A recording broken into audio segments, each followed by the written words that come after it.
बिस्मिल्लाहिर्रहमानिर्रहीम। अस्सलाम वालेकुम नाज़रीन, उम्मीद करता हूँ आप सब खैरियत से होंगे। नाज़रीन, वफाकी दारुल हुकूमत इस्लामाबाद में आज PTM पश्तून तहफ़्फ़ुज़ मूवमेंट के सरबराह मंजूर पश्तीन ने एक एहतजाज की कॉल दी थी, अमन जलसे की कॉल दी थी, और वो कॉल जो थी वो सुप्रीम कोर्ट के बाहर थी।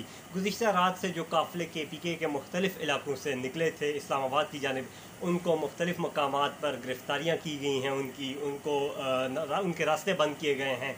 आज अगर देखा जाए तो इस्लामाबाद में सिक्योरिटी के इंतहाई गैर मामूली इक़दाम देखने को मिल रहे हैं। मुख्तलिफ़ अहम शाहराहों पर FC इस्लामाबाद पुलिस के जवान जो हैं तैनात हैं।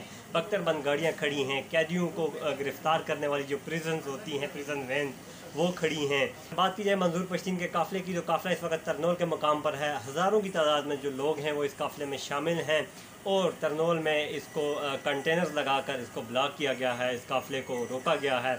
अगर बात की जाए इस्लामाबाद की जानिब, तो इस्लामाबाद की जानिब बढ़ने के ऐलानात तो किए गए हैं। अगर मंजूर पश्तीन की बात की जाए तो उनसे रब्ता हुआ है, उन्होंने यही कहा है कि जब तक हमें इस्लामाबाद सुप्रीम कोर्ट के बाहर जाने की इजाज़त नहीं दी जाती तब तक हम तरनोल में ही बैठे रहेंगे और यहाँ पर मुज़ाहमत जारी रहेगी। तरनोल की अगर बात की जाए तो हज़ारों की तादाद में कारकुनान मौजूद हैं, वहाँ पर एहतजाज कर रहे हैं और वहाँ पर रोड ब्लॉक कर धरना दिए हुए हैं। उनका यही कहना है कि हम सुप्रीम कोर्ट हर सूरत जाएंगे। इस वक्त अगर इस्लामाबाद की बात की जाए तो इस्लामाबाद में रेड जोन को मुकम्मल तौर पर सील कर दिया गया है और मुख्तलिफ़ मकामात पर इस सिक्योरिटी के इंतहाई सख्त इंतजाम किए गए हैं। इस हवाले से आपको लम्हा ब लम्हा अपडेट करता रहूँगा।